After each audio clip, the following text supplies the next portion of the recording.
you, Janice, and thank you for the audience who really took the time, despite the snow, to come and enjoy the film and the two films that you'll be seeing. I'm very honored to join you today on the traditional and unceded territories of the Musqueam, Squamish, and Tsleil-Waututh nations in this Van City Theater for the closing day of the KDocs Film Festival. Congratulations to Janice Morris and the hard-working team that has produced this festival in this location since 2014. As well, I want to express great admiration and appreciation for the filmmakers of Unarchived, Hayley and Elad Tzadok, who in fact are with us today, and the National Film Board of Canada for its support in producing a documentary that brings past and present together. The film asks important questions. Who decides what is kept or archived? What stories are being told? And perhaps what stories are not being told. One of the groups shown in the film with discussion of their histories is the Chinese who settled in Canada. I became the board chair of the Chinese Canadian Museum Society of BC in March 2020, in fact during the pandemic. And while I know I am not an expert in history or museums, I have learned a great deal from my colleagues and the many experts who are helping to form the very first Chinese Canadian museum for the country. For example, I learned that the first documented instance of Chinese arriving in Canada was 1788. They were craftsmen on John Mayer's expedition that landed at Yuquot on the western portion of Vancouver Island. And this is well before the gold rush or the construction of the railroad, which are more well-known stories. Knowing the Chinese have more than 200 years of history in Canada, the interconnected histories of the Indigenous peoples and the Chinese, the ways in which Chinese ancestors helped to build communities throughout the province, these are some of the underpinnings to establish the Chinese Canadian Museum. We are fortunate that the provincial government made a commitment to establish the museum, and I'm grateful for their support, and the support of so many in the community to get the museum established. In fact, we open on July 1st of this year, and we hope all of you will come to the museum once it opens. July 1st, 1923 is a significant date in history, as close to 100 years ago on that date, the federal government passed a law called the Chinese Immigration Act, better known as Chinese Exclusion Act, because its purpose was exclusion.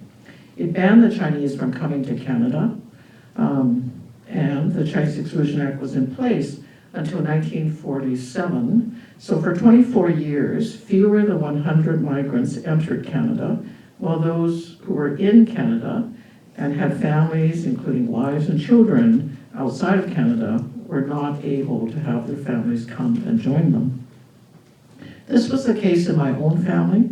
My mother and brother were not able to join my father in Canada until after 1947, and after that reunion, then I was born in Canada. My parents were separated by this law for around 20 years, even though my father came to Canada around 1920. This is not an isolated story in the Chinese Canadian community.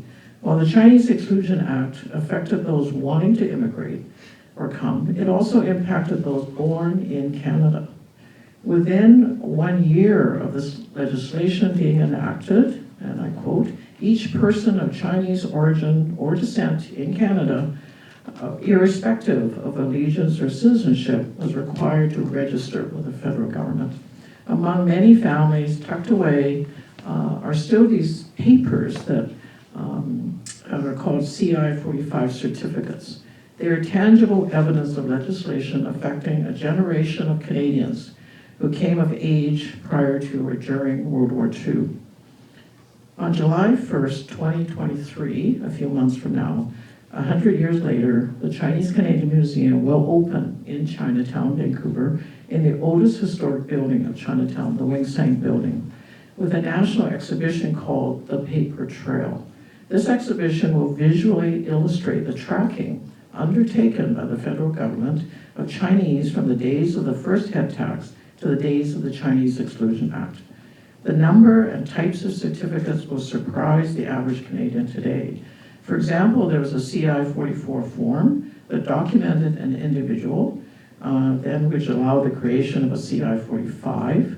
Of note on the CI-45 card are the words, "This certificate does not establish legal status in Canada," and was issued by the Department of Immigration and Colonization, Chinese Immigration Service.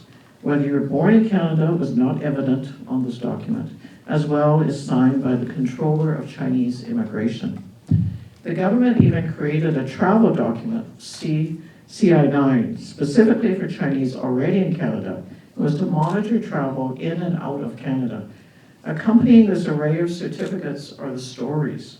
These individuals are not anonymous. They lived and contributed to Canada's growth and success as a nation. In some cases, they fought and died for Canada during World War II, and again, without official status here.